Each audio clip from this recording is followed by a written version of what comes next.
Welcome to Out of the Blank.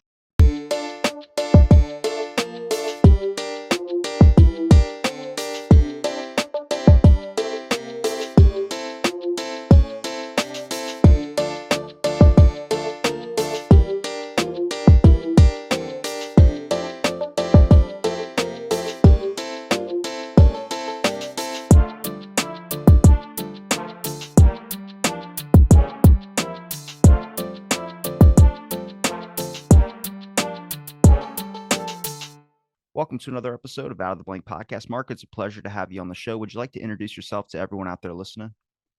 Yeah, thank you. My name is Mark Duffett. I'm a associate professor at the University of Chester, and my specialist subjects are Elvis Presley and fan culture, music fan culture particularly. But a lot of my teaching's not connected to that. I do stuff like film studies and research methods and things, and yeah, so and some of my historical knowledge of fandom is actually patchy, and it's something I'm working on because a lot of my earlier career was a bit more theoretical. So yeah, that's what I do.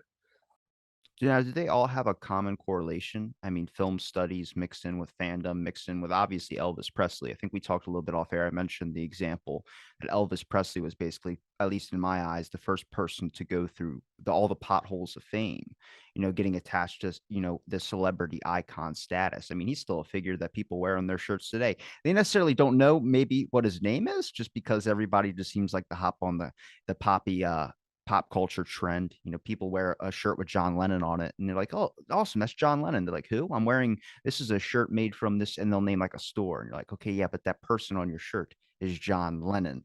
And it kind of, I mean, there's these figures in history that has me going down this rabbit hole of trying to understand what fandom is and trying to understand, certain icons that have lasted throughout history. Johnny Cash is a good example. Yeah, absolutely. So let's have a think about what you were saying there. I mean, there were famous people before Elvis. He wasn't the first, but in terms of audience responses, good example from the 19th century would be Jenny Lind, the Swedish Nightingale, who had massive audience response. But we wouldn't have called her audiences fans.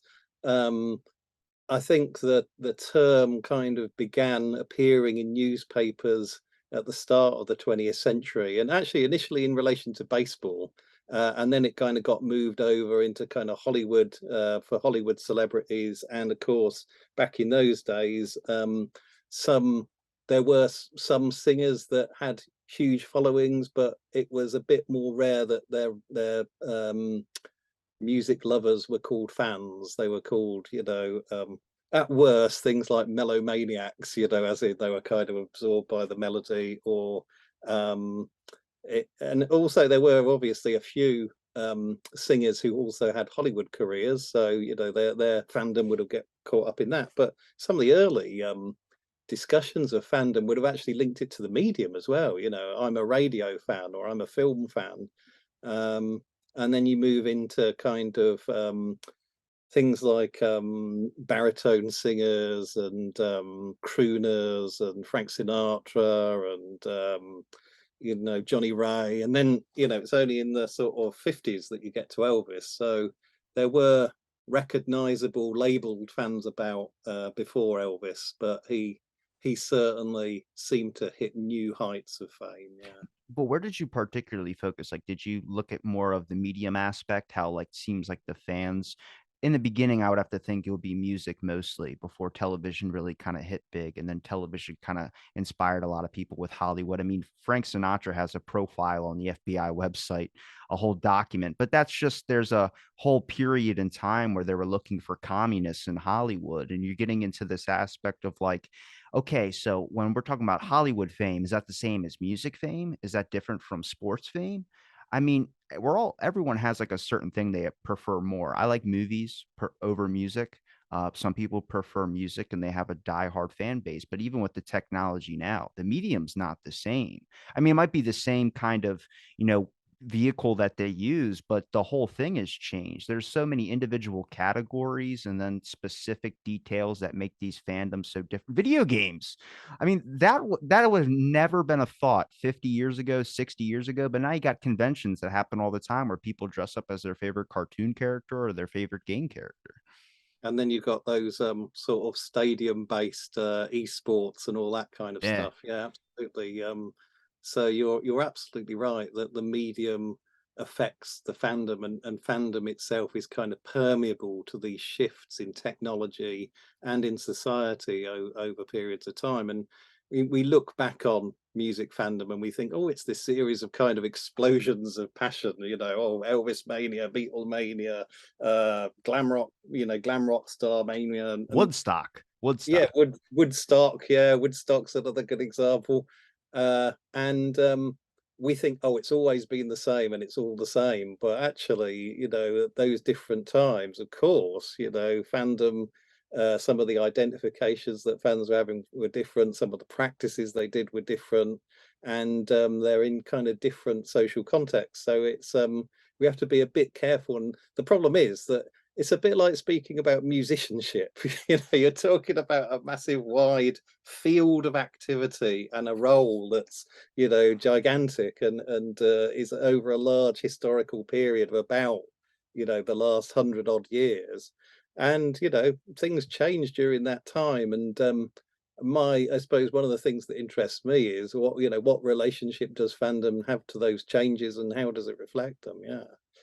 I would say that, I mean, if we look at the fandom now, I don't think it's the honest fandom that was back in the day. At least in my opinion and my observations, it seems like people are more than happy to go on to something else. There's not that like die hard fandom. Like my dad was a giant Kiss fan. They never got airtime in the beginning just because of the times. I mean, they dressed up in makeup and people weren't too happy about that. And it was more demonic kind of ideas, I guess. But then you get into this evolution where they're a top hit. I mean, they're the face of rock and roll in so many aspects and inspires people to listen to them. I mean, whether they're happy, they're depressed, whether whatever it is. And the fandom now, I mean, you got favorite pop stars and all that, but everything's moving way too quick.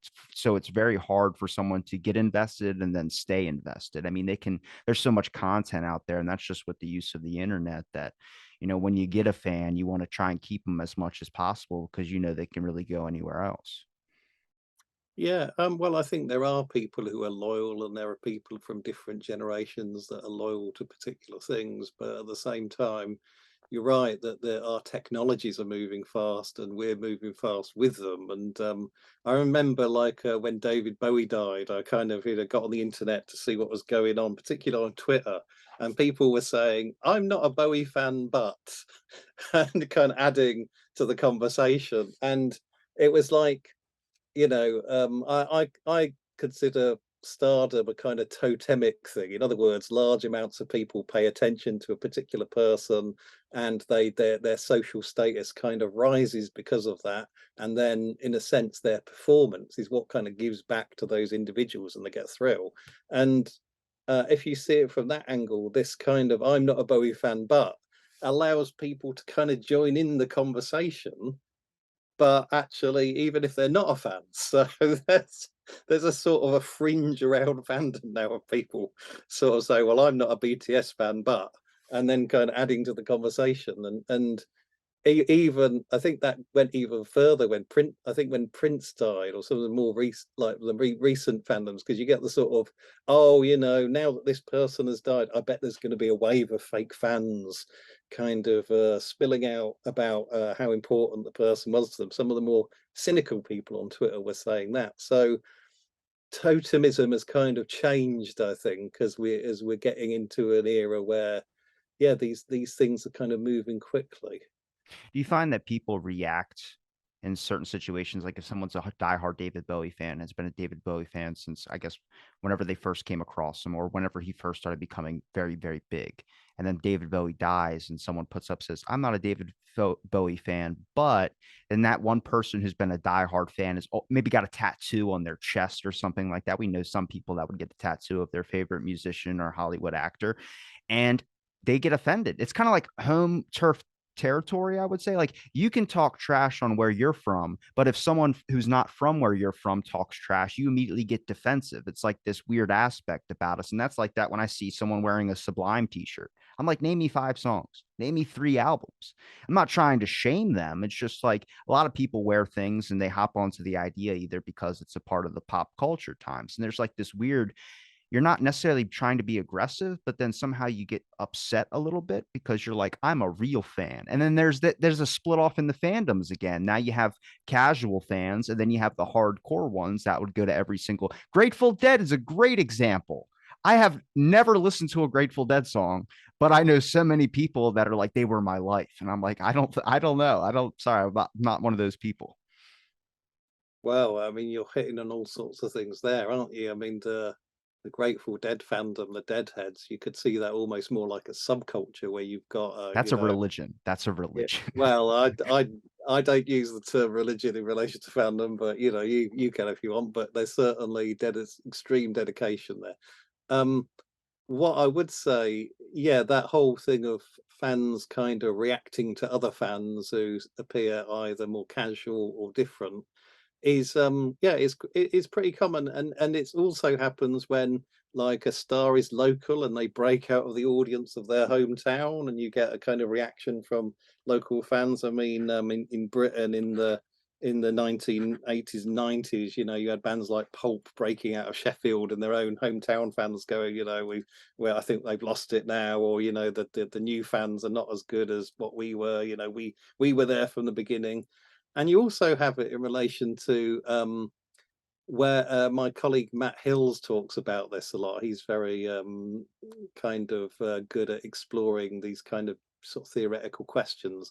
Um, you have what he calls interfandom. So you'll have people who have been like a good example would be people who have been fans of the band Muse, and then a Muse song gets in the film Twilight, and then all of a sudden all the people who are fans of Twilight suddenly start getting interested in Muse, and then all the Muse fans go, oh, these are teeny boppers, what are they doing here? We're interested in this band because they're a prog rock band.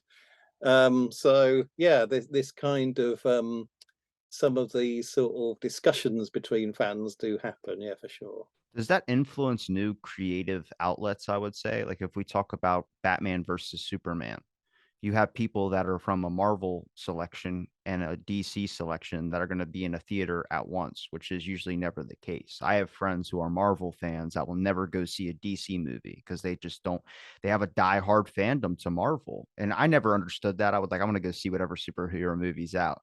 But that's influenced culture. For instance, every movie, it seems like now happens to deal with a whole series about superheroes. There's TV shows on it. And it brings into a really good question. There's a new show out called The Boys. It's been out, I think it's 3 seasons now. Maybe it's been out like 2 years. I just recently discovered it. But the main actor, you don't know his name. You just call him Homelander because that's his name on the show. And it's like one person now has embodied that. That's their thing. And I heard this first from when Will Smith did The Fresh Prince of Bel-Air. He talked about, like, the director came over and said, what's your name going to be for the show? And he was like, what do you mean? He goes, whatever you pick is going to be what everyone's going to remember you as. And he goes, well, I want people to know me as Will Smith because that's who I am. And they used his name, Will Smith. I mean, you don't know Alfonso, you know him as Carlton. So it's just like that. There's something strange right there.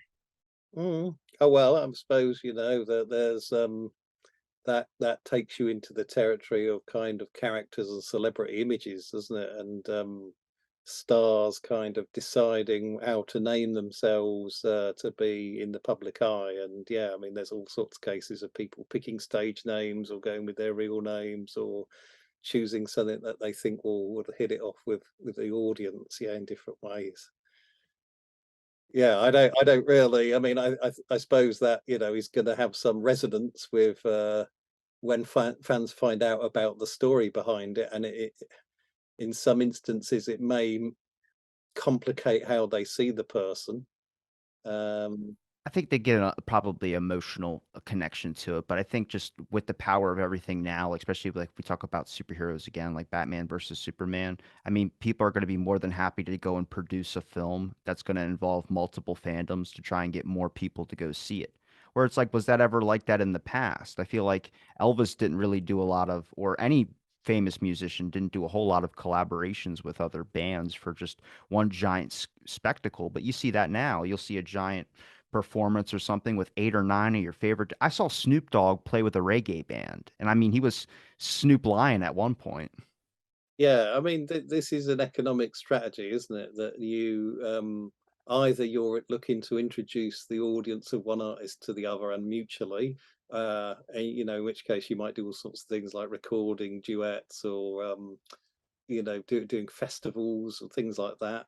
Or there's a kind of an economic imperative there that this band isn't going to draw enough people by themselves, but if we stick them with a few others, then this will be worth the ticket price that we want to charge for this.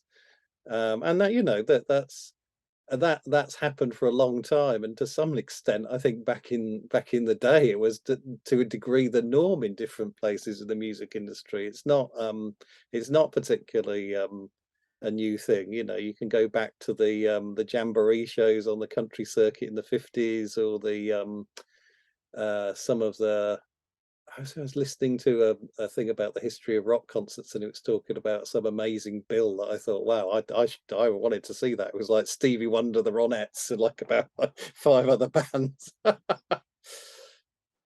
Well, even if we talk about the example of Frank Sinatra, Sinatra was a musician, then he starts making movies, and then it's a whole other era of breaking through. I would say a ceiling. I would say a ceiling of fame. I mean, I know I have still some old Frank Sinatra records, Dean Martin records as well too, and they're like Dean Martin. I don't know if he really starred in any movies, but it wouldn't surprise me if you came across some letter or something like that asking him to be in a Western or something of that sort. Because I mean, you got a famous musician. It doesn't matter if he can act or not. We just need his face on the screen. And like, I mean, that's today too. I mean, the more popular The Rock gets, I mean, he's all over TikTok and so many different things. I go, how many more movies am I going to see this guy in? Well, he's hot and trending and everyone sees him. So they're like, well, let's capture on it. He's making Black Adam. He's making another movie. He's got like two other in the works, I think, as well too. And it's just like, so we're going to see a lot more of this until people find someone else. Like Tom Holland was that for a little while. Then now he's taken a little bit of a break for it for his own mental health. But I just didn't, I don't know if it's been like that forever. It just seems like with the amount of content and like even TikTok, that's influencers now. They're doing things where they're literally meeting in person, famous TikTokers, and they're forming one TikTok, like making a TikTok together, like a collaboration. I'm like, I don't know who gets excitement out of this, but good for you. Well, I mean, yeah, I mean, I'd agree with you on all those things. The Rock is kind of ubiquitous, isn't he? I mean, and more power to him. I'm sure that's going to be for a while. I think you go back to the 50s and 60s, and Elvis, was kind of like that. He was a bankable asset, and so they would have him on for a lot of movies. And part of it is that there's a recognition that that face can draw an audience, and away we go. Yeah, absolutely. What did you think about the new Elvis film that came out?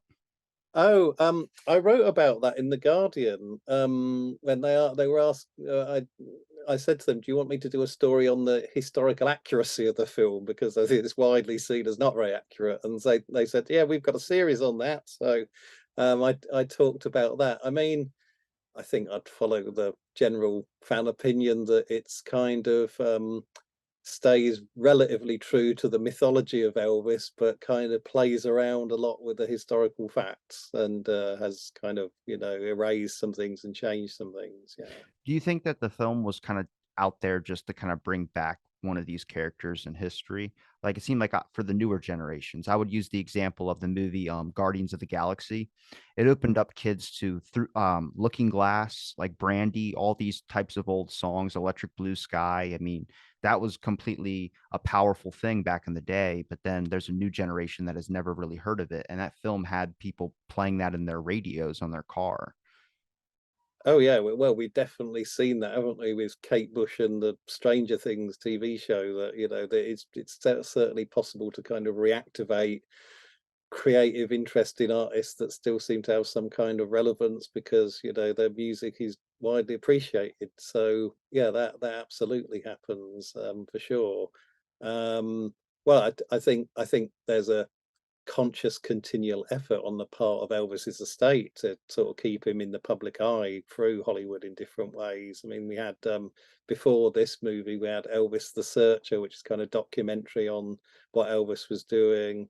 I think before that we had Elvis and Nixon, which wasn't necessarily the most positive representation of Elvis. He seemed to come across a bit cold in it, but um, that kind of kept him in the public eye a bit. So yeah, I think they are consciously kind of thinking of ways to kind of keep Elvis out there. And I've heard that Sofia Coppola's doing a new Elvis movie, so there's going to be another one. How many, like, are they all like based on his life? Like, I'm just curious how many alternative histories of Elvis there are.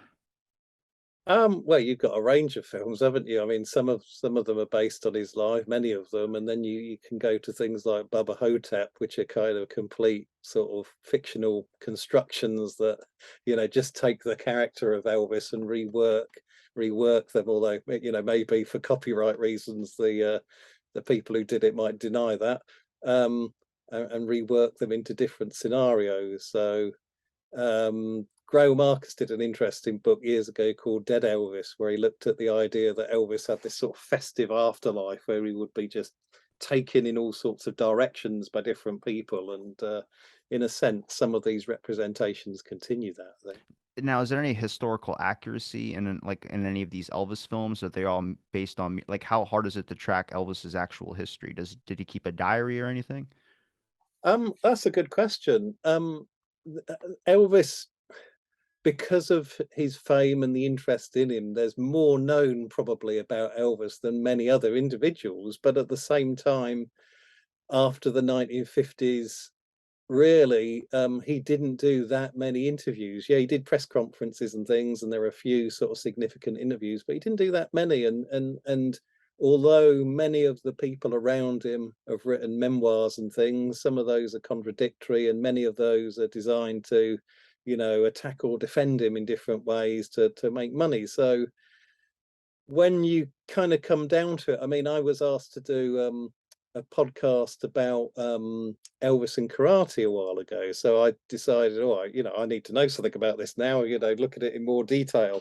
So I did loads of research on Elvis and karate, and there were whole kind of gaps in like what Elvis was actually doing. So the short answer is, we know a lot, but at the same, and there are day by days. There is even things like day by day accounts of what Elvis was doing, and we know things from fan accounts as well, because there would be fans who would hang out in front of Graceland called the Gate People, and they contributed a lot of stuff. The gate people, that's got to be a weird niche group. Totally. But at the same time, there are still gaps when you put some of this information together. You get contradictions or you get gaps. So we get gaps in explanations. So it's kind of a frontier. And one of the things I've been doing recently is going back to some of those old Elvis magazines and trying to just collate some of the material into more biographic shape, so I can sort of go back to, I don't know, March 63, say, and like pinpoint and go, oh, right, how many different sources have we got on this time and what was said about Elvis at that point? This might be a little bit of speculation, but did you notice any points where he kind of seemed like he disappeared, like there wasn't really anything about him until a certain point? And did you think that could have been something where he just maybe needed to take a break? He did a lot. Like, I mean, the man was a musician, then he was doing movies, he was meeting presidents, he was interested in guns. I think Steve Martin has the best gun story about Elvis, where Elvis handed him two guns and he's holding bullets at the same time. He's like, somehow I'm talking to Elvis in a backstage room, I'm holding two guns, and he's still, doing the bravado. I mean, he had an act to keep up as well too, but he also did karate. And you're just like, all right, how much was he involved and how did he have the time to do all of this and still be, this face that pops up everywhere, still being able, I mean, the workload had to be insane. Yeah, I mean, I think over the span of that number of years, you can fit a lot in, and it gets reported more if you're a famous person. So we find out how much somebody like that was doing, but I don't. I mean, he obviously did a lot of work and he did a lot of concerts, and sometimes he was doing, a couple of shows a night. But I don't think that necessarily he did huge amounts more than other people. It's perhaps that, he was obviously very busy, but it's kind of reported more, isn't it, as well? And you gotta think you're probably looking at magazines and things that he is doing. I mean, unless you had a fan that was tracking down every single movement he did like one of these gate people, if they were able to use binoculars and see into his house or something, you would find out what he's doing on a daily basis. But we have that now. I mean, people have their own social media accounts, whether it's their manager that runs it, but most of the time it's a couple tweets every day, it's a couple videos every day. There's a whole aspect of like you can literally trace this person's life from when they began to be famous to where they are at now. Yeah, I mean, there have been a few people who have decided to almost like record their entire lives, and I remember I mean, there have been people that kind of walk around with cameras, and even you go back into the 1970s and 1980s, and there was a guy in New York called Gary Boaz, and he was he wasn't exactly a fan, but he would have pictures of celebrity. He would take pictures of celebrities and have pictures of himself with celebrities. And so he went round the New York glitterati, Andy Warhol and such, and sort of had kept this massive record of all these pictures. And the gate people would be taking lots of pictures of Elvis coming in and out of Graceland. I mean, they wouldn't necessarily know what he was doing in there, but then we would have accounts from, his girlfriend or members of the Memphis Mafia or whoever that would tell us some of those things. Did Elvis ever talk about any of the bad stuff about fame?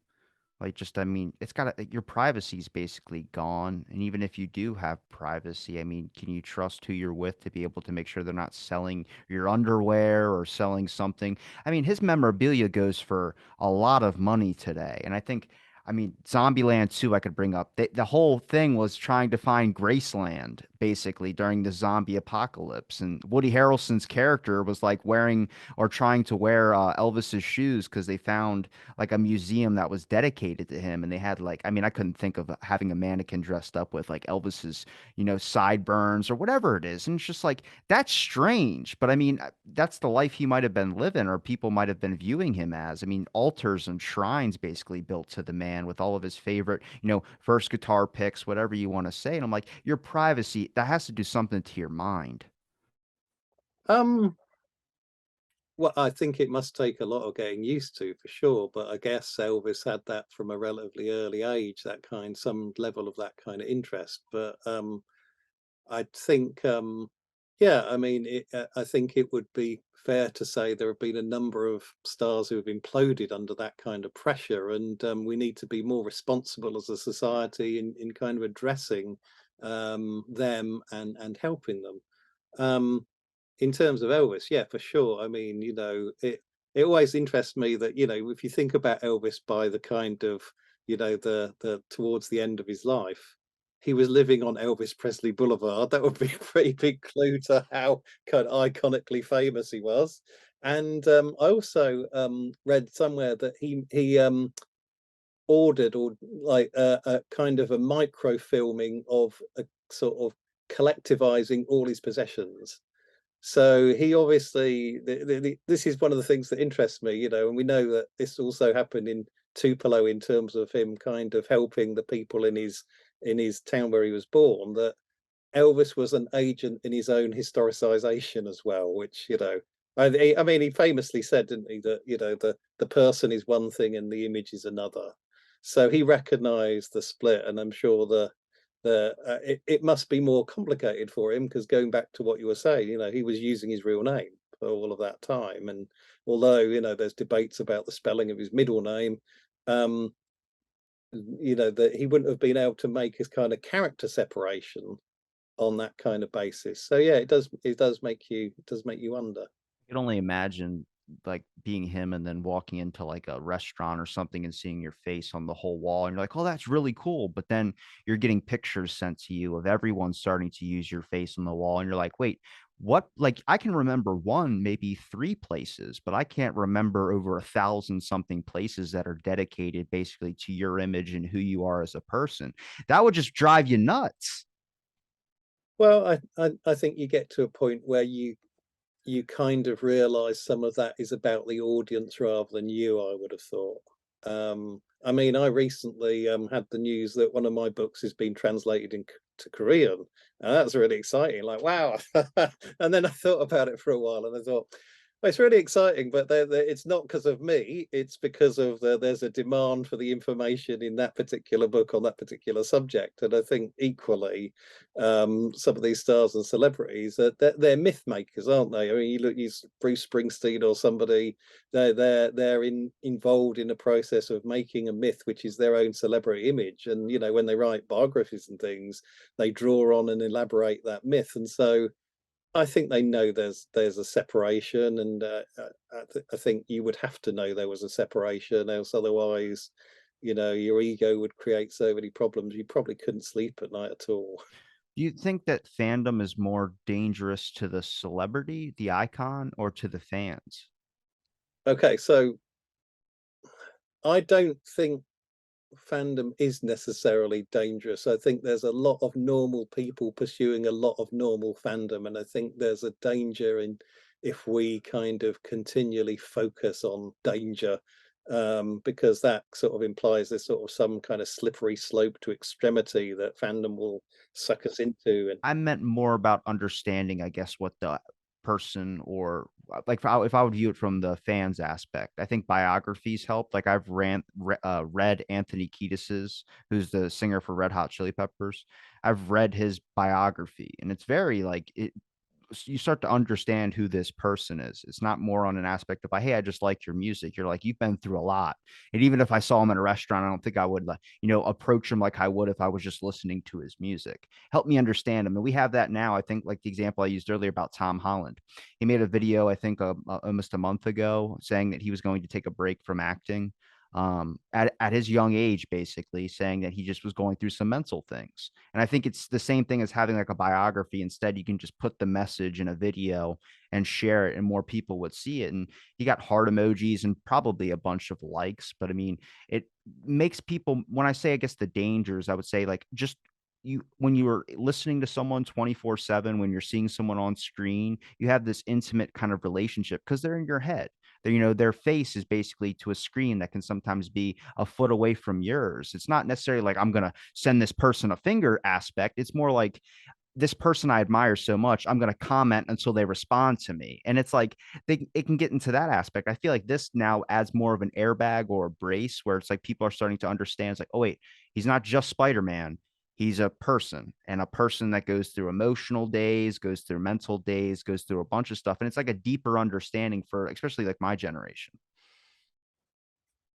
well, yeah, ooh, I mean, this is a complicated territory, isn't it? I think that maybe there are people out there that have mental health issues that might be potentiated in areas of extreme fandom. I think there are people that use extreme fandom as perhaps an excuse to be do antisocial things, but I think that by and large, most of us can sort of draw the lines, or even if we are imbibed. I mean, like, for example, I watched a few episodes of your podcast, so I've had your face in my world for a little while. And I would see that as a kind of mission to gather more expertise. Now, obviously, fandom complicates that because it can be an emotional connection as well. But I think a lot of the time when people collect things, they're collecting traces of a performance to kind of sort what's good and what isn't, and to think about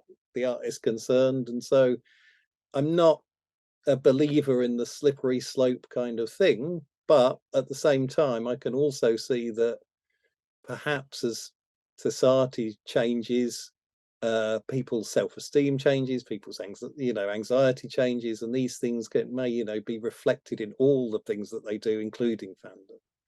I th- Um, I think a positive of it would be the Britney Spears fans that were also advocating for so long for her to get like her own. I think that's powerful stuff. I mean, she also went through, some hard stuff as well too, some stressful situations just from being so that's like why I mentioned earlier about celebrities, musicians. Justin Bieber's a good example. I mean, his whole attitude change. I think Miley Cyrus is probably the one that came out the most normal of just the whole fame aspect from being a child star.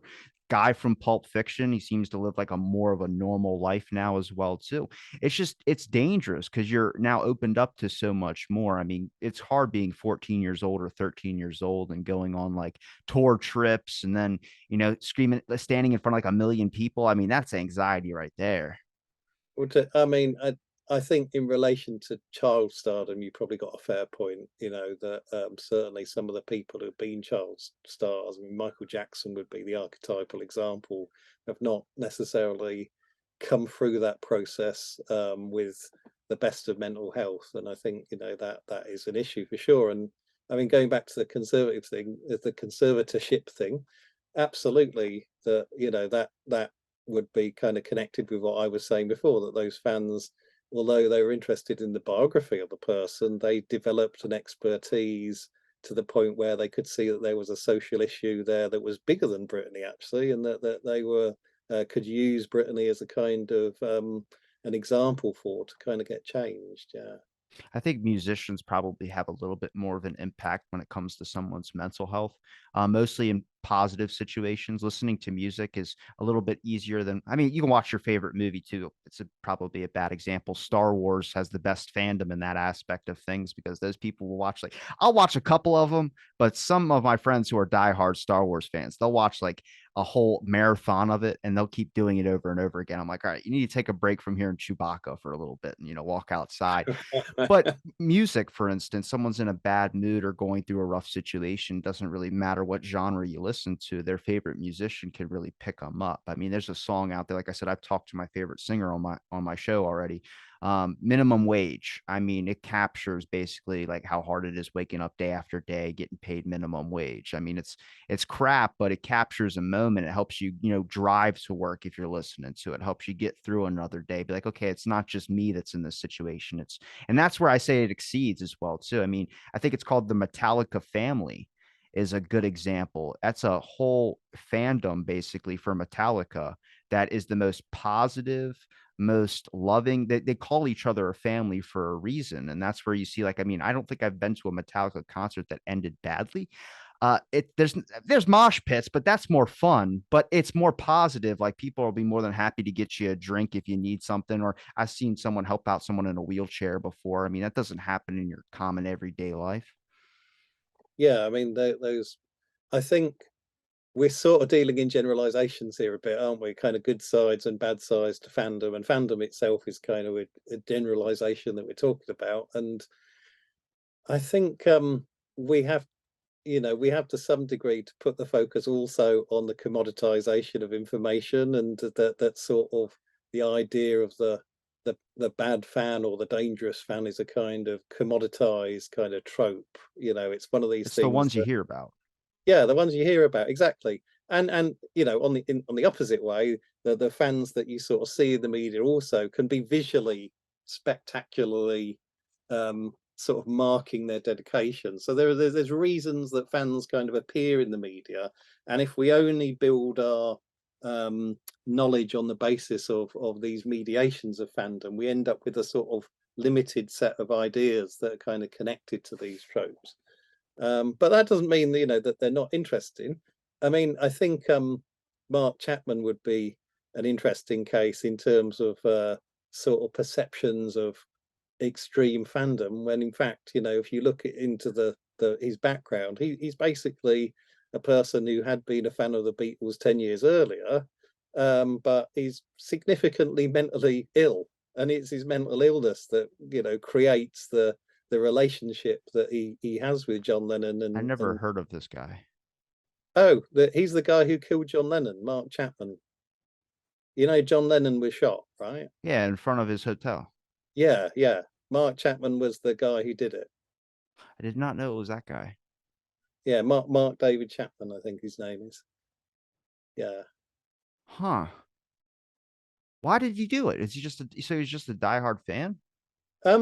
No, he had been a fan of the Beatles 10 years earlier, and then in the intervening 10 years, he kind of just had a mental descent, which involved, I think praying to Satan in the nude and things Jeez. like this, and Why all in the sorts of nude? yeah, not that's kind of unusual things that you would think would be out of character for many people.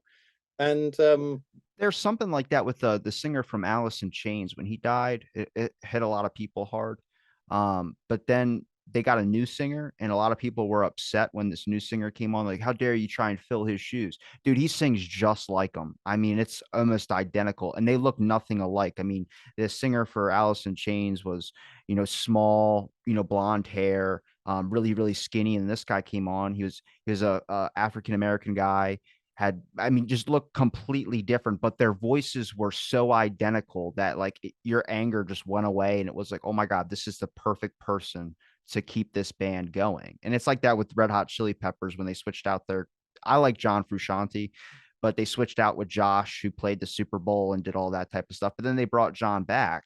And it's like you had this weird era where people left the Red Hot Chili Peppers fandom because they only like John Frusciante. And then when he came back, now they're back in it again. And that's just, I mean, ebbs and flows. And sometimes it works and sometimes it doesn't. yeah, absolutely. I mean, I think Queen would be another good example of this when Freddie went. I mean, to many people, probably myself included, Freddie was the kind of the essence of Queen, wasn't he? And you take that person out of the mix, and they're not going to be the same band. And so, yeah, I think a lot of people and fans can understand that process. But you you also wonder, don't you, whether I don't really know much about the case you were talking about there with Alice in Chains, but do you think racism was involved in that? That people's perception of race sort of didn't allow them to cross or it was something different? I think it's the guy's voice. There's few people like that that have a unique voice that can really, I mean, it's hard to, there's some bands that I've seen pick up after a singer or musician or one of the key members died. And you can do that with drums, you can do that with guitar because it's notes. But when it relies on something as distinct as a voice or something, like we know, Frank Sinatra has a key voice. I don't see anybody filling his shoes. Maybe people thought his son could have, because they kind of look alike. But I just don't think like Sublime. They have another singer, Rome, but they call it Sublime with Rome. They don't call it Sublime just by itself anymore. It's not a replacement. And that's what the Alice in Chains thing. Like this guy was, we're going to continue the band, same songs, but we're getting a new singer. And that's where the difficulty is the band that I've always listened to, and most of the time people are probably doing drugs, but they're like, is that going to be the same band? And that's kind of like the fear aspect. Yeah, I mean, to be honest, I have that one with AC/DC in a way, like, or probably the other way round. I actually prefer Brian's vocal to Bon Scott, whereas a lot of people are Bon Scott purists and I'm a would prefer. Brian fan, man. Brian. Yeah, me too. And yeah, I mean, it's natural. I mean, what you were talking about there, the voice. Sometimes academics call that the grain of the voice, which is a nice term to sort of nail it. That um, and sometimes the grain of the voice to a degree can run in families. I mean, John Lennon and Julian Lennon would be a good example of that. But we all know they're not the same person, and it would be a different thing for the child to step into the shoes of the parent. I think I guess it is difficult to be able to try and fill somebody's shoes, but at the same time, I think people who enjoy the music, for instance, like if the singer for Alice in Chains had a son, people will be way more accepting out front because it's his son filling his dad's shoes rather than a whole other person that feels like it's a replacement. And I guess that's difficult. I mean, it's hard. There's some things where, I don't want to see a sequel to a movie because the first one was so good. And I've seen a lot of sequels that aren't usually typically better. Like if they do something 20 years later, but then you got Hocus Pocus too. And everyone's losing their minds right now because like it's so good, but they brought back the same people, which is it's good. And I think that's interesting. But would it have had the same effect if they made a second one, tried to continue with the same characters, but got different people to play them? Yeah, absolutely. Yeah, when those things are done, they don't always work, but then there are occasions where they do, where you kind of watch the remake and you think, actually, for now, that's actually better than the original. But yeah, there are other times where it's like, oh, should have never have done that. When it comes to a certain fandom that I guess is maybe you might have come across like different variations, like we talked about games, movies, and music. Have you ever came across one that was just not really one that you heard about? Like I didn't know there was a JFK whole entire community basis around, his life, his death, everything like that, which had me like, what? Like, I didn't know there was a fandom on this historical event, which made me start looking at like, are there plenty of historical events that have individual research or just individual communities that are dedicated to this in specific? Well, I try and keep my interest to music fandom because there's a lot of even with that, there's too much to look at. And one of the resources I've been using quite a lot of recently is newspapers.com, which is excellent because it's got such good coverage of newspapers. Um, but yeah, there's all sorts of fandoms I'm sure I don't know about at all. And we're constantly kind of finding out about them. And you go to a fan studies conference, and this year it will be, theme park fandom, or That's fandom real. for buildings, or fandom for the royal family, or fandom for politicians, or fandom for true crime, or fandom for criminals, or fandom. There's all sorts of uh, connections that people make to things that seem to be very dedicated and kind of iterative. And yeah, there's and then you've got kind of furry fandom and kind of Oh people who yeah, like yeah, My I know Little what that is. Pony, and they're so that there's everything out there. There's as many fan communities as anything else. Now, when you're studying music fandom, what do you particularly find the most interesting? Well, that changes at different points, really. I mean, I suppose my first interest was very much in how to understand music fandom at all, given that that you can psychologize it, which kind of generalizes everybody's mind, or you can kind of approach it in other ways. Historically, a lot of academics have approached fandom from an elitist viewpoint and a negative viewpoint, and just said, "Oh, these are." If you go back long enough, you go back to the sort of 50s, 60s, you had this thing called the mass culture critique, where people said fans are conned and they're exploited and they're gullible.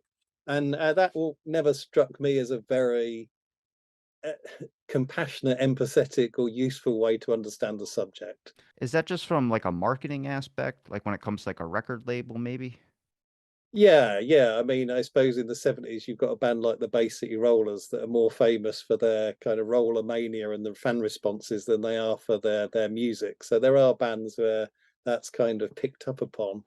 Um, but that critique also kind of allied to people who are kind of Marxists and things, who would say, this is an example of the way that culture is used to control us. Look at these fans screaming. Um, and the mass culture critique is still around. It's not gone away, and it's not just in academia, it's in the culture in general. So if you're into rock, maybe you might dismiss boy bands as kind of, oh, well, I'm into authentic music, but these guys over here are kind of exploited and conned, and just plastic boyfriends are being put up in front of them. So that so I've uh, been pretty open to a lot of music. I have both my parents are radio producers, so like I was cultured on every aspect of. So I don't I have variations I like, obviously, compared to things that I might not just like. Oh, that's someone else's style. But BTS, I never got. I never got where that. I think it died off, didn't it? Is it still going? I don't know. I just don't really hear about it. Okay. yeah, I think it's still going as far as I know. Yeah, I mean, absolutely it is. Um, but yeah, I mean, and we can all point to bands and go, oh, those people are creative. They're Kate Bush creative, Led Zeppelin creative, but BTS or like whoever, or maybe not.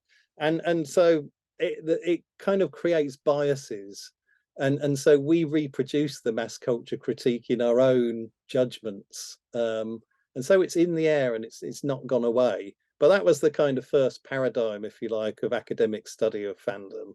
And then um, when I first got into studying fandom was really the mid 90s, because I did a first degree in geography, and then I moved over into looking at the music industry. And then I moved over, and I thought, well, I know a bit about how music is made and marketed and everything. I don't know much about the audience. So I did this PhD on Elvis and his fans. And at that point, I hadn't really heard of or connected with some of the other things that were going on in cultural studies.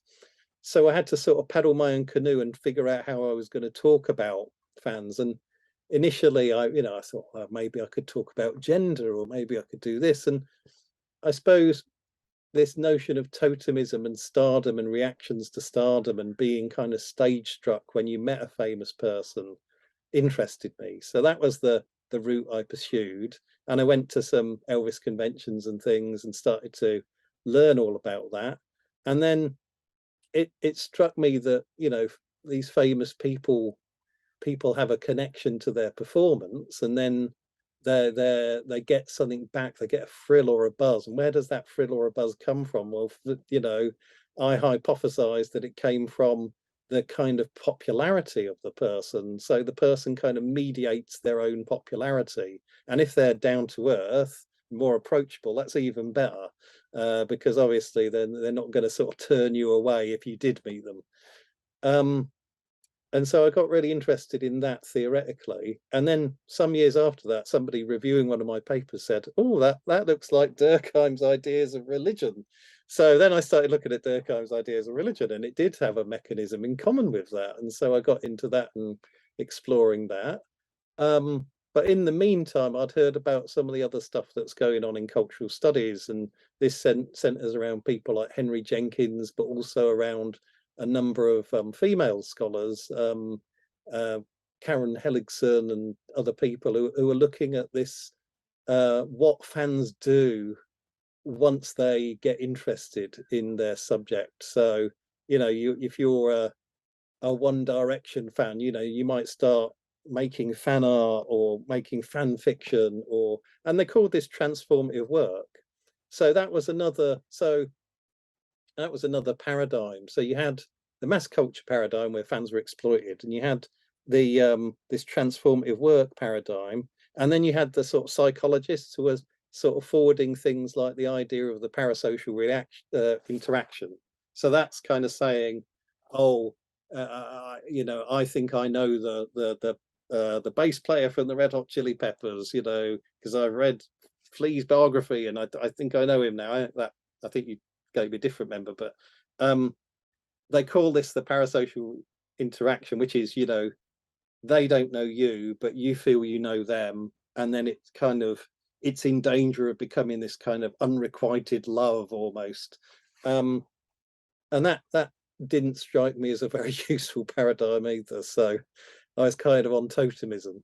So that sort of summarized my work until I kind of took it more historically, which is only in the last year or two where I've been kind of going more into, well, what has happened in particular fandoms. And also, I suppose I've got more interested in Freud actually and Oedipal things, and thinking about kind of relationships and psychosocial things.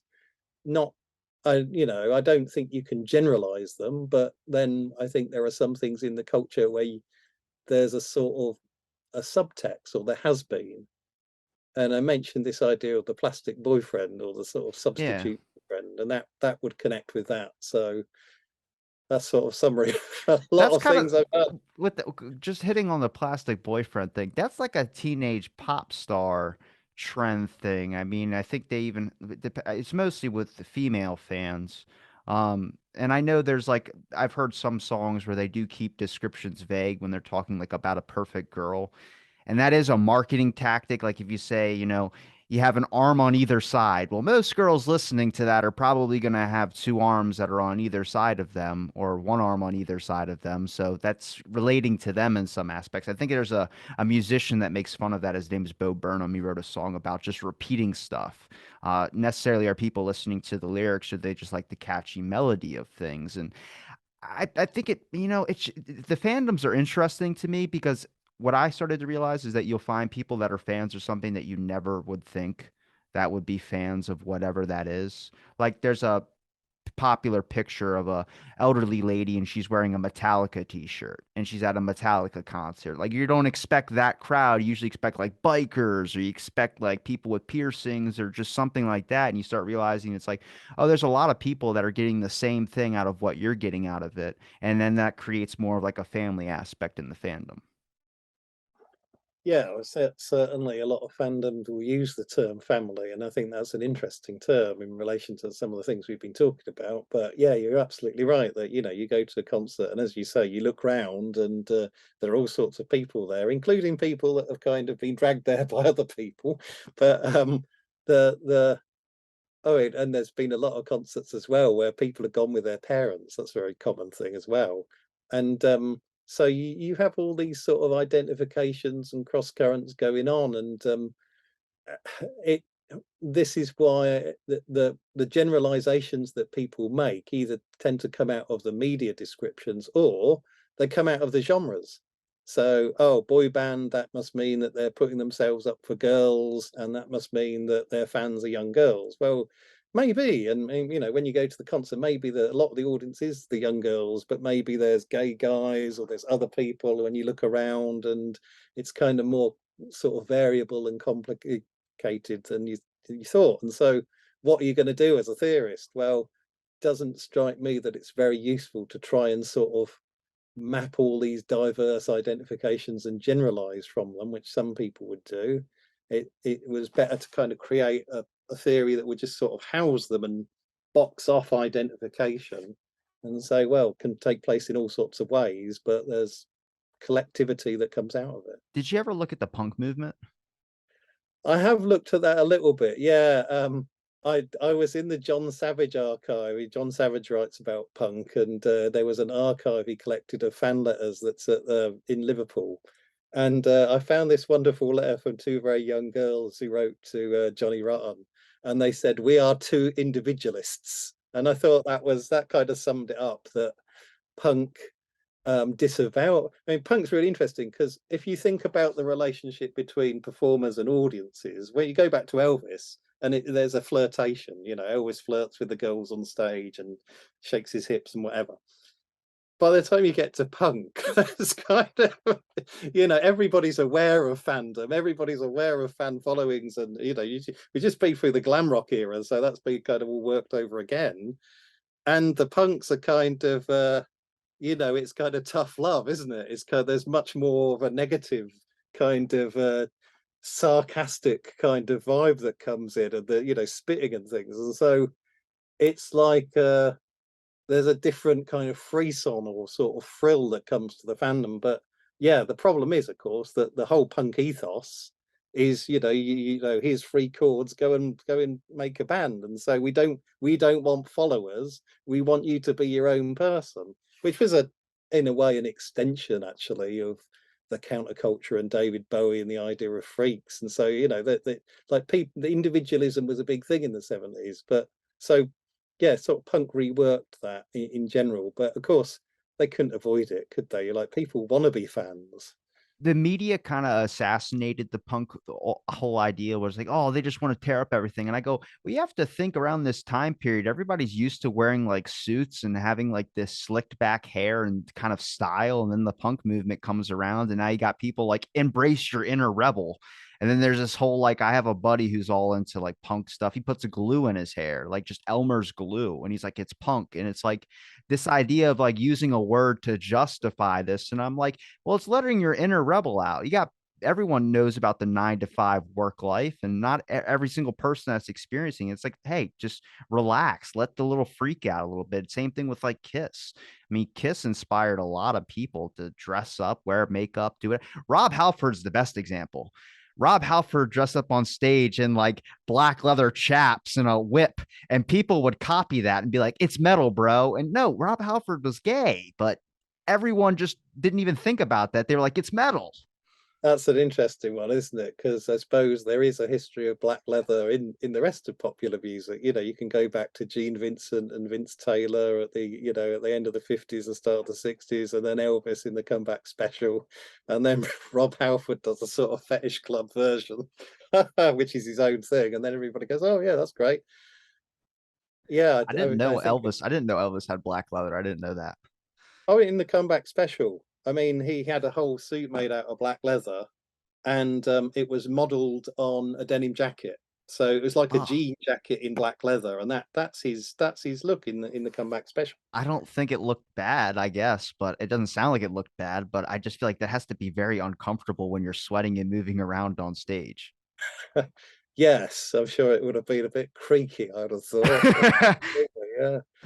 I just remember the words of Mick Jagger when they ask him why he always has his shirt off, even at his age. He's like, because I don't want to sweat, like, and I mean, it makes sense. I mean, you got to look at being comfortable on stage too. Like, eventually, after a while, people started letting the stage get really close to the audience members. I think AC/DC, he had that long walkout when he was just he would just walk out into basically the middle. I don't know if it was a certain area that he was in, but usually they kept stages up pretty high away from people, and they still do that now. But there was also this aspect of getting close to your fans as well too. Yeah, well, I would see that as like a counter trend because things went too far in the other direction. I mean, I suppose, if you look at Woodstock and sort of the 80s and Live Aid and things like that, you did have that massive separation. But, well, actually, no, that's not true, is it? Because Woodstock, I think people were clambering on the edges of the stage. But what I mean is that if you were at the back, you would have been far away. Um, but I don't know, because, you go back, I'm thinking in the 50s, the Two Eyes Coffee Bar, which is the sort of locus classicus of British rock and roll, had what is it, an 18-inch stage and was a coffee bar. So, that was the start of something. And things kind of exploded, didn't they? And you got to arena rock and all of that. And it had to be taken back in another direction. So you had these changes in stage design, and also sort of like the idea of the intimate set or the club set or the unplugged.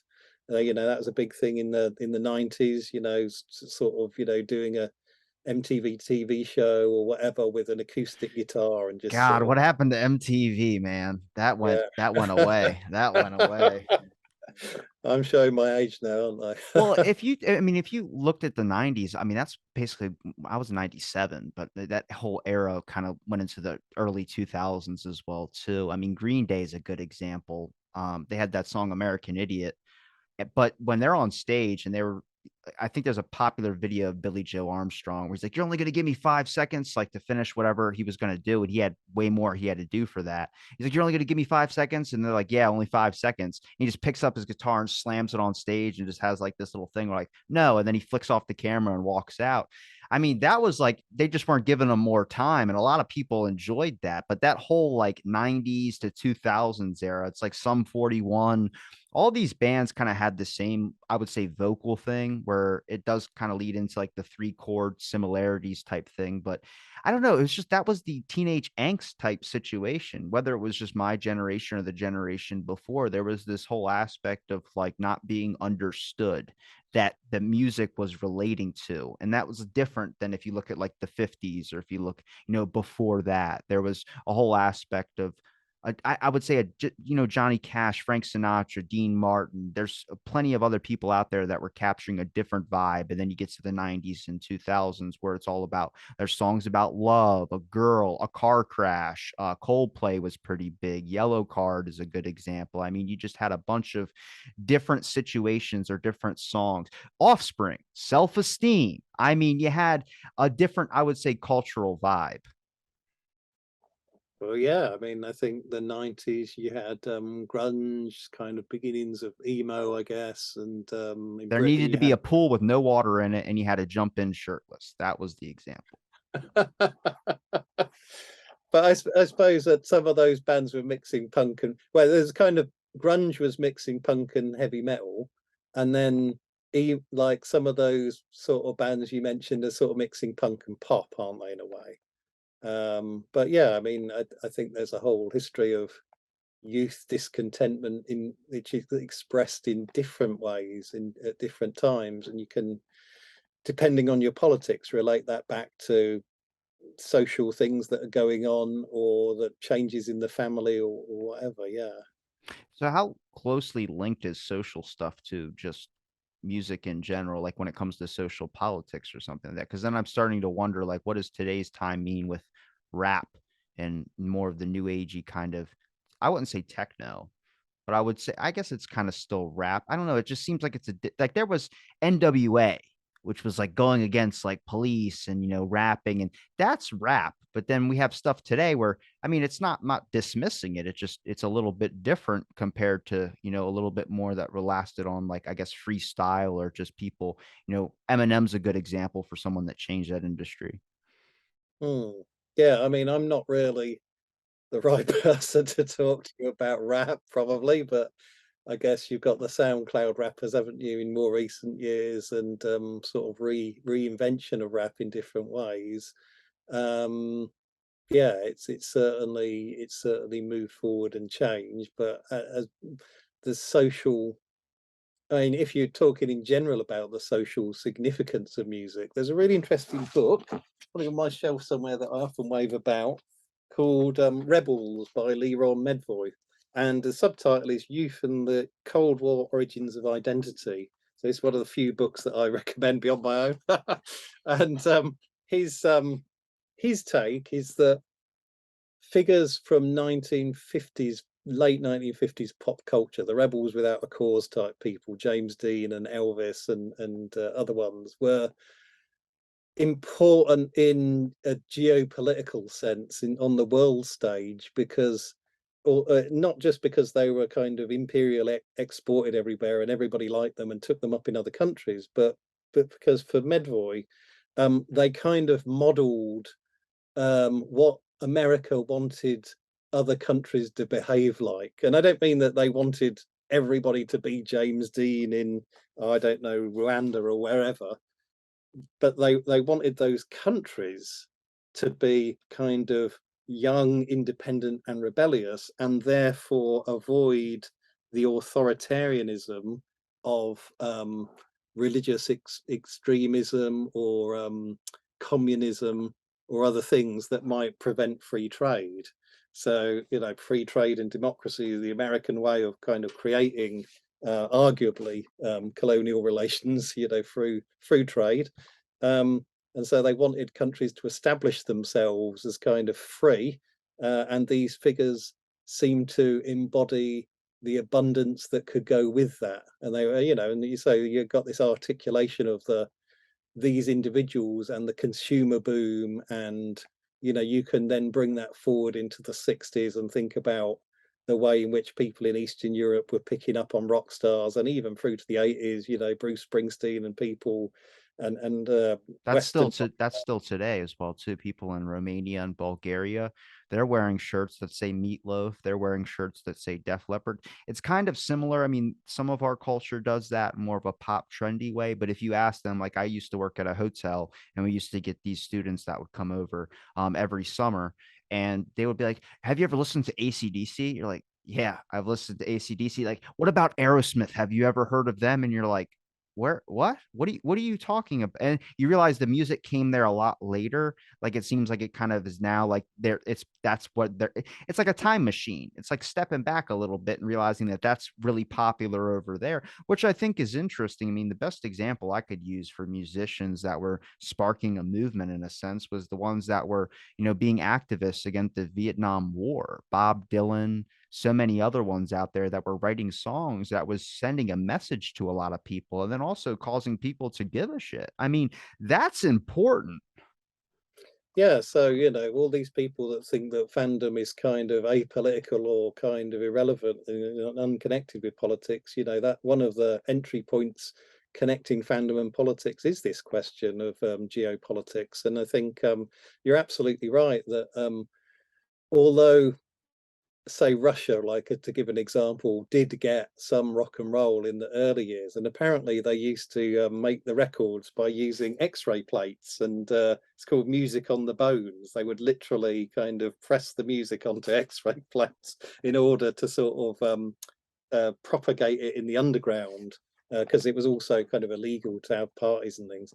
Um, but it was actually, you're right, it's kind of like a time machine, because in the 70s in particular, the Russians were getting into that 60s kind of music and the Beatles. So you had kind of Russian hippies and Russian Beatles fans in the 70s that were sort of 10 years too late. And that, was the sort of forerunner of kind of glasnost and perestroika, that actually those sort of cultural changes sort of permeated Russia. And so by the 80s, the Russian regime didn't quite know what to do with popular music. You know, should we give them a version of it that is their own? Should we bring some of these Western stars in? Like, what should we do? And I think that, you know, that did contribute in, you know, in some way to the kind of dissolution of communism as it was at the time. I think that time machine aspect is everywhere. I mean, I could say it just could be Russia or it could be another country, but man, we're still pulling stuff out today. There's video games that are being made, which is another like Guardians of the Galaxy example, which there's a game called Fallout that has Dean Martin tracks on there. Everything's like you're in a nuclear wasteland, but the radio that when you listen to it, it's all old school stuff. The ink spots. I mean, so much stuff that like I would listen to with my grandmom or something. She'd be like, "Man, you really are an old soul. You like that? You like that old music?" I'm like, "Well, it's because my game kind of just showed it to me." And you end up finding those records at like a thrift store. I mean, record shops. I think they just made a new device that's a speaker. It's like a Bluetooth speaker, but you can put a record on it and you just place it on top of the record and it'll play it through the speaker. I'm like, so there's still that throwback aspect of trying to bring back some old stuff, whether it's vinyl music or whether it's just something that sparked in a generation and then just died off and then now it's getting brought back up again. It's like this, it's like a loop, I would say, but it's a good loop. It's not one you want to get out of. Yeah, I guess in some ways with things like YouTube, you know, we have an increasingly perfect reach over the music of the past, and you know, we could go if we're in the mood to go hunting around for the most obscure rockabilly record or something we can find, you know, we can do it. And I suppose beyond that, you know, if you enter into a culture where that is the norm, then past decades almost become like lifestyle choices. Like this week, I'm going to be kind of interested in the 50s or whatever. Do you ever try and listen back to old stuff? Because there's like a really like I'm gonna blank on the artist name. It's not Johnny Cash. It's like a cover version of Ghost Riders in the Sky, but it's black and white television. You can look it up on YouTube. It's I think it's Gene Lavelle. It's somebody. It has a L A and then their last name has a V in it as well too. But you watch this, I get goosebumps every time I hear it. When you hear that guitar kick on because it's just him and it's like this black and white TV and you're look and those were like some of the first performances as well too when you look at like the history of that and when they started performing you can tell with the Beach Boys like they thought what was edgy was shaking your hand on screen and doing a weird twist with your leg and then now you got MTV where they're talking about 16 and pregnant but hey times change but it's just interesting to see that kind of evolution in a way. Yeah, and also, you know, it raises the question of what does it mean to be a younger person watching that never lived through it, but sort of partakes of an imagined kind of nostalgia almost, or a sort of nostalgia. And I think Marshall McLuhan back in the 60s was kind of putting his finger on this, that when you live in a kind of era where technology is speeding up, nostalgia has this sort of gyroscopic function. So, you know, whoa, we need to steady ourselves here. Let's, how do we do that? Well, we kind of ritualistically go back to things from the past. And if you, I know people have done studies where they've looked at people's tastes in music, and that's really interesting because what they found is that you know people often get into music at a young age, and the way I did this is I looked back at compilation albums to try and figure out when I first understood the charts, and for me it was about the age of 9, which you know may have been late compared with other people, but they kind of charted what happens to your tastes, and what they found is that people get into more and more new music you know, as they enter into their teens and early adulthood. And then there's a kind of reversal point. I'm not sure when it is, maybe late 20s or maybe at another time. And then you start to you start to kind of circle around fewer and fewer things that are the things that you used to like that you come back to. And I think there's quite a lot of truth in that for a lot of people, and it's harder as you get older to sort of be really excited and interested about very new things, unless you know your children introduce them to you, or all of a sudden you happen upon them. And then there may be a time where you go, "Oh, that's actually pretty interesting," and it reminds me of, and you reel off all these older influences.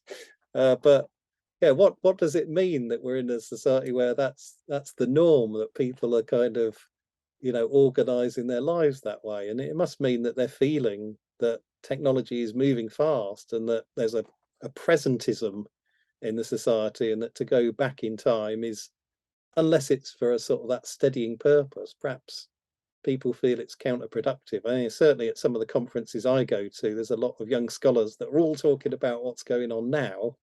And I always feel like saying to them, but wait, how did we get to this? And also, what are the limitations of just looking at this? What about looking at how we got here and thinking about that? And it's hard to do. It's hard to do. I think Uh, with technology, it's kind of really, really fast paced. So you're probably going to move on to something quicker and then come back to it later. But I mean, people get sick. I think it just gets ingrained into you because you got to think before there was Spotify, before there was YouTube and all these other types of things. You had people that were going to school, riding a bus for 30 minutes, 40 minutes, and they had a CD player. You had 12 songs on that CD, 10 sometimes. That's what you were listening to. And a lot of people only owned either one or two CDs, and they're usually of the same band. So sometimes they'll hear that vibe like, oh my God, and it brings them back to like a moment in their memories. And that's what I also think is pretty interesting. Like whenever I hear, a Coldplay song or someone starts up an old Guitar Hero game and you start seeing all the Devil Went Down to Georgia and all these classics that are on there, I'm like, what am I like 10 years old, like jamming out in the garage. You just get this like whole like that's a literal time machine, but I think you get attracted to it because you were so used to listening to it for so long, and that's why it's so linked in with your memories that when you hear it later, it doesn't just revert you back to that time, but it's also like I remember this, and you just forgot about it because you probably got so sick of it, you moved on. And technology, everything's moving so quick. It's easy to do that. I mean, it's easy to forget about what you had for breakfast because there's so many things people got piled on their plate half the time. yes, yeah. Well, I mean, this is classic sort of information overload sort of a territory, isn't it? Which I know, a lot of people are interested in thinking about. And I think, yeah, I mean, the sort of things you're talking about there, people sometimes call cascading reminiscence bumps. That you're looking back in the rearview mirror, remembering, oh yeah, remember the time I had that wild holiday and we went clubbing, and there's that picture, and so the always the music becomes like a kind of a photo album of past memories, but sort of tinted through more recent times or experiences when you've kind of gone back to it, or heard it again. Um, yeah, it's an interesting phenomena for sure. Someone needs to go back and figure out why everyone hated Nickelback so much because I didn't think they were half bad. Well, yeah, I remember talking to some students and I said, do you like Nickelback? And they were like, oh no, I don't definitely know. I think it's just cool to not like them. That's the only reason. They sound similar to so many other bands. I couldn't tell you the difference between like is it Theory of a Dead Man and then sometimes it's Nickelback. There's like certain songs that sound the singer sounds exactly the same. And you hear that with oh God, what's that song? There's a song that I don't think it's Stairway to Heaven. There's another song out there that when it starts playing, oh, it's Enter Sandman, and then it's another one that have the exact same, and it's like, oh, it's the, and then it kicks in, like, oh, that's a different song. You're like, yeah, well, they have the same kind of melody in a sense, and it gives you that vibe. And then there's Ice Ice Baby, and there's another song that sounds exactly like Ice Ice Baby, but it doesn't kick into that whole rapping thing, but it's the same beat.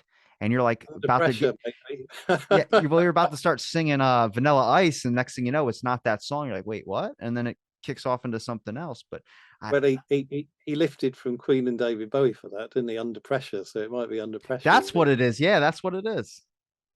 Yeah, yeah, those things certainly happen. Yeah, for sure. It's called mass confusion. Yeah, but I mean, this information overload question is kind of interesting, and I think more work needs to be done on some of these things that we're discussing for sure. Well, with the amount of devices that people have, they got to get used to information overload. That's why I've been taking breaks off social media just because that's a lot to process on there. Everything's trending 1 minute. If you looked at the trending results on Twitter or any type of Facebook thing, it's just like, what are people thinking of? It's like, if you're up at 2 o'clock in the morning, you're on Amazon shopping for something, and next thing you know, you're watching a movie. The next thing you know, you're on a TikTok. The next thing you know, you're making an Instagram post. It's like you shouldn't be doing all that in a matter of like 20 minutes. That should be a good time span between them all.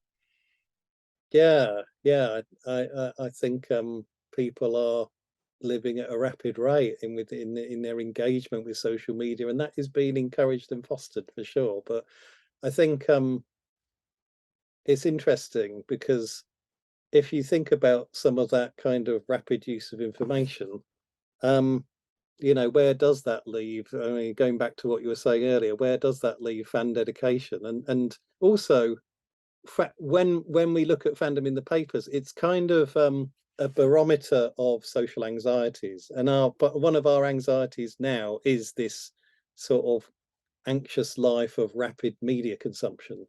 And so I think, maybe we're entering a phase where that fandom has become work a lot more, and maybe the future of fandom is work. And that, well, that's pleasurable work for sure, but that media consumption, in a sense, is a form of work. And when I look at some of the stories about fandom, or I look at some of the fan activities now, they're like, for example, with the BTS fans, they're kind of gaming YouTube, right? They're kind of going, we need that song to be a hit. What are we going to do? And of course, this is an age-old fan practice called boosting. So fans will go, we want that artist to have a higher profile. What can we do? And so for the BTS fans, their version of doing that is not to phone a radio station or to, I don't know, write to somebody, but it's to hit the button on YouTube to get as many plays and likes of the video as possible. And so then, and this is the interesting bit, fans are writing to each other going, well, if you're going to do this over the weekend, to get that chart position as well, because sometimes the charts count this kind of stuff. Don't overdo it. Make sure you don't burn out.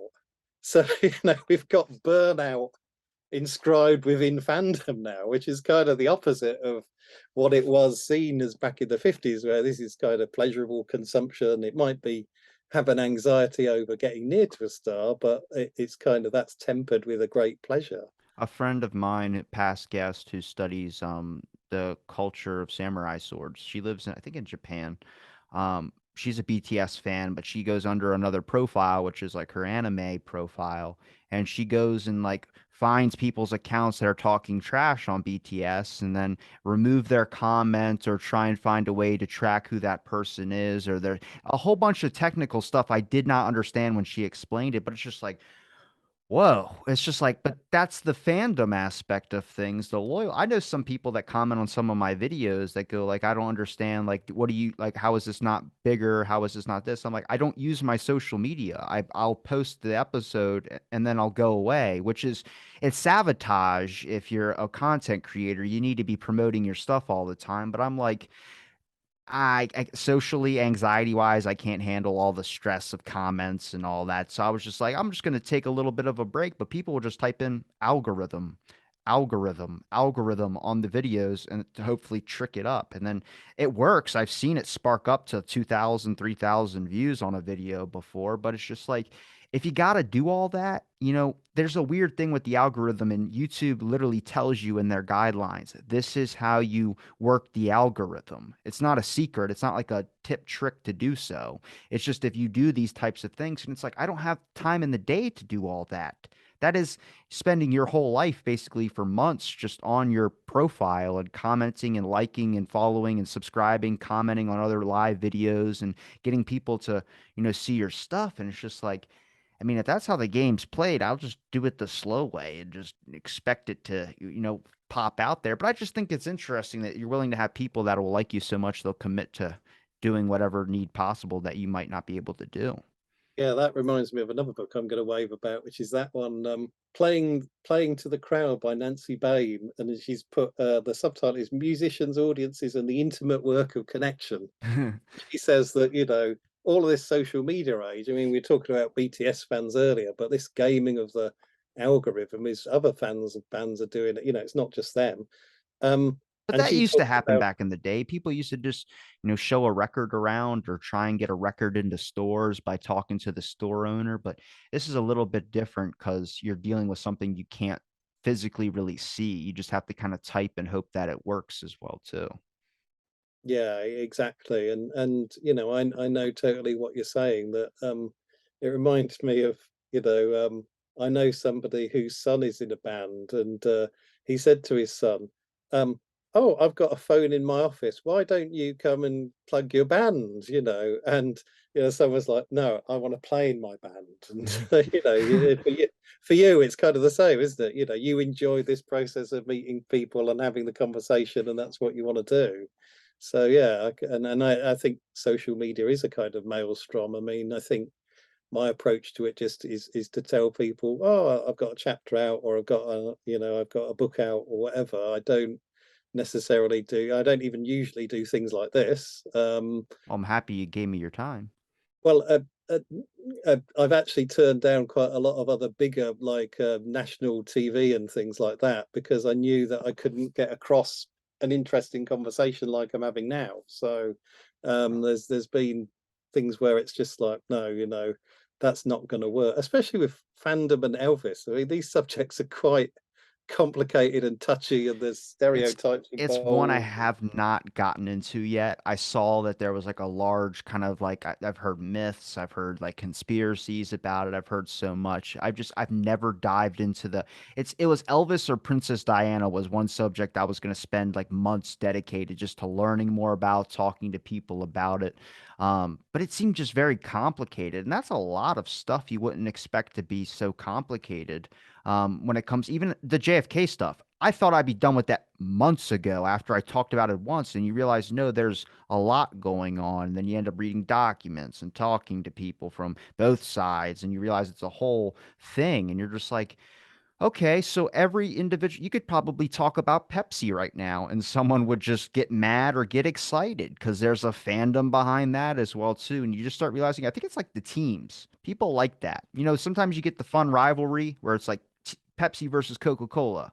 And then it's like that's a cool rivalry and people enjoy that aspect. And then sometimes it can go a little too far on some things, but I think it's overall just like people like to feel like they're, in a group, that value type thing. We both like the same musician, so let's both celebrate. I mean, it's a great place to meet new people as well, too. It's interesting, isn't it? Like what would it mean to be on social media and get trolled, or kind of be afraid of that? And I suppose you have to trust in what you're saying. You have to trust in being compassionate. And if you're a compassionate person and you lead with that, then you shouldn't be too afraid to kind of say things. And if they're wrong, then kind of allow them to be corrected. But it's we live in more complicated times than we did because of social media, and I think that gets kind of easily displaced into discussions of fandom, because fandom is sort of that you can't really, if like fans can't really turn around and sue people in general, although they've had a go in France, I think, over Michael Jackson.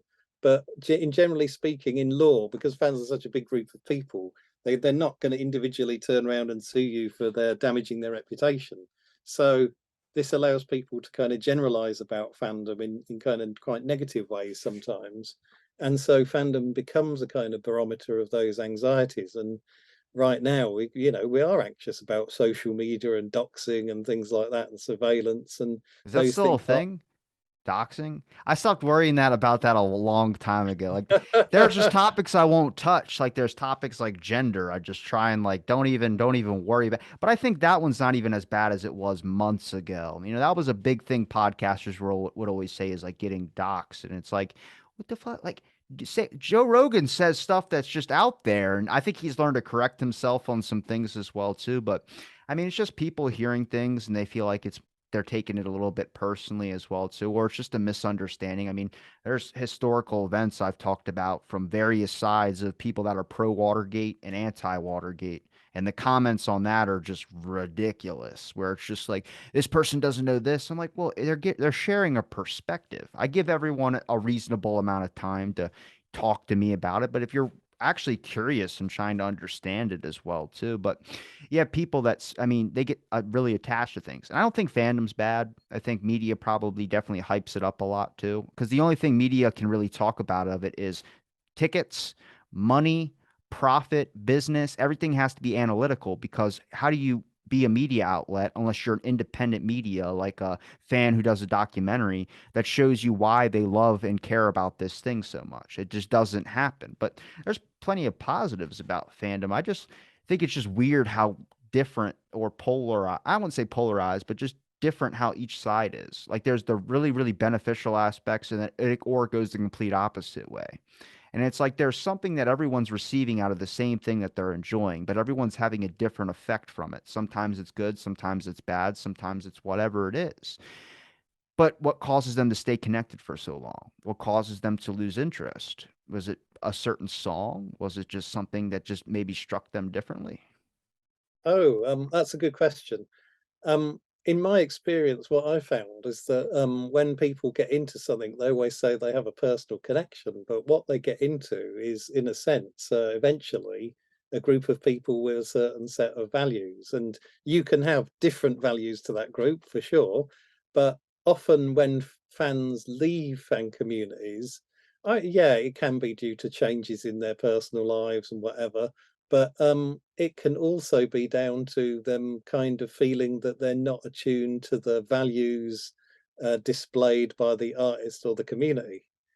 So yeah, it's an interesting thing. I mean, do you know what I mean by the sort of that you share, which not just share enjoyment in the performance, but which kind of share values in the community? Like for example, in the 70s, there was a guy called Tom Robinson, and he had a song which I think the lyrics went something like "Sing if you're glad to be gay." Now, you could be homophobic in that audience and probably singing along merrily, but you at some level you might feel a contradiction in that. And so, you know, that it's like communities of fans have often have certain values, and of course, you know, there could be stars that do things that are beyond the pale. I mean, the a good example in Britain was the Lost Prophets. I don't know if you came across that case. That a guy was completely scandalized for kind of paedophilic activity, and he's, you know, caused massive shock in his fan base. And you know, there was sort of a Army Hammer's a good example. I don't know. well, yeah, okay, outside of music, yeah, yeah. Eating a girl's ribs is a little bit out there. I wonder what fans stuck with them because those are some loyal people. If they, which I get. I mean, there's a whole debate right now between Chris Pine and Harry Styles. Did Harry Styles spit on Chris Pine? And it's just like, yeah, people breaking down the video and trying to like, and I thank God that someone's trying to figure it out, I guess. But at the same time, it's just like, did they make a statement about it? What did they say? They said it wasn't. Okay, then why are people trying to see if it was true? I don't know. I've seen it, the video, and I think he did, but I don't know. I mean, I don't know their relationship. Yeah, I heard about, was that the spitting incident or something? I heard He about. did something where his mouth opened up like he just spit something out, and then Chris looked down and then looked up. It's probably one of these things like, you know, people greet each other and give each other a hug, and then the press says they're in a relationship. It's one of these things where if you catch I somebody, guess, dude. you can reinterpret it in ways that are not properly useful. But Someone commented like Chris was in a daze all day and he was confused most of the things, so you can't see anything from that. He still looks confused. I'm like, I don't know. I mean, what do we talk about confused? But I don't know. There's always something going on. Will Smith slapping Chris Rock. There's always people that are going to choose a side in whatever that debacle is. I just think that shows the stress, especially Will Smith's career. That man is amazing, but he's been under a lot of like opposite popularity only because his wife had him on his podcast and he cried and then he became a meme. And it's just like, hold on a second. And it shows kind of like the difference, like the true fans, I would say, the people that still support him. And then it shows a different aspect where you get turned into a GIF or a meme. But even that is like you're just looking at things of context, and social media is not the place for context. mm, yeah, you're absolutely right. Yeah, but going back to that thing of stars who are scandalized and fans that stick by them, that does happen, but often it's a much smaller number of people. OJ.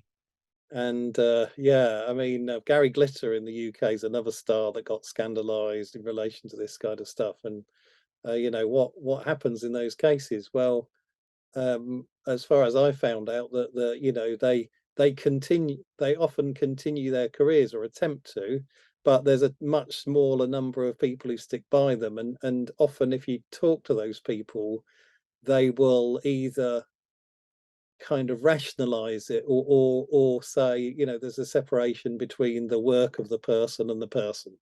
And I think, that's a quite an important point. There is to some degree a separation between the artist and their work that we often forget. They eventually forget, though, usually something like that. Like Mel Gibson's doing fine, and he had a big one a long time ago. I don't know if you ever heard about that with Mel Gibson, but Yeah, he yeah, I did. he's still Yeah, making movies. The only one that I've seen that actually got positive scandal to him was Rick Moranis. During that whole protests and all that type of stuff that was going on, someone just randomly punched Rick Moranis right in the face. And everyone's like, how could they? He's such a nice, I mean, he gave up his acting career to go raise his two children.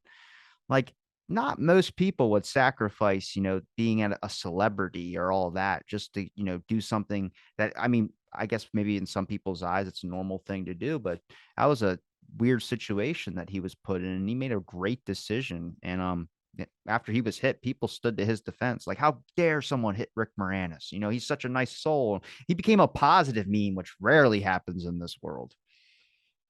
it was really interesting when that Leaving Neverland documentary come out to sort of explore the reactions of Michael Jackson's fans, because that was a case where this kind of question of scandal kind of came to the fore, and the fans had a really sustained campaign to kind of sort of attempt to clear Michael Jackson's name in different ways, and that was interesting to watch unfold. And there was a guy called Charles Thompson, who's an investigative journalist, who was kind of on their side and but sort of pursuing it in different I haven't ways. watched it yet.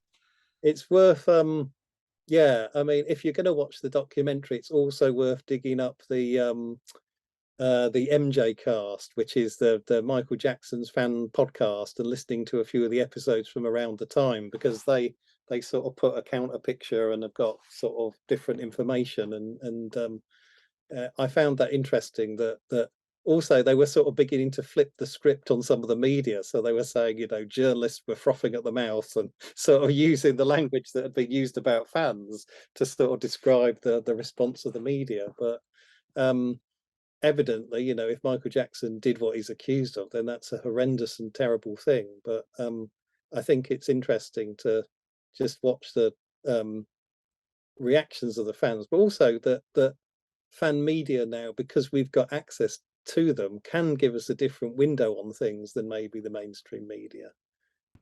Well, Mark, look, man, we always been talking 2 hours. Is there a place where people can find your books? Any other links you'd like to promote? And I'll make sure I link it in the description.